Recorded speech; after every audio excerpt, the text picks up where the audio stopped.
தேவாரத்தை படித்தால் போதும் தெய்வம் அதில் உண்டு. நமச்சிவாய ஓம். பன்னிரு திருமுறை தன்னில் சிவபெருமானின் பாதச்சுவடுண்டு. அதிலே உன்னிரு விழிகளை பதிக்கிற போது தேடும் உன் நெஞ்சு. ஓம் சிவாய ஓம் சிவாய ஓம் சிவாய ஓம். ஓம் சிவாய நமச்சிவாய ஓம்.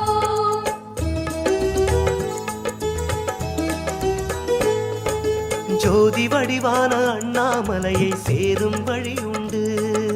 ஓம் சிவாய ஓம். பாதமது தேய ஞானமலை சுற்று பரமன் பதமுண்டு. நமச்சிவாய ஓம். வழியில் கரடு பல உண்டு, வணங்கு அதை கண்டு பித்தம் தெளிவாகும்.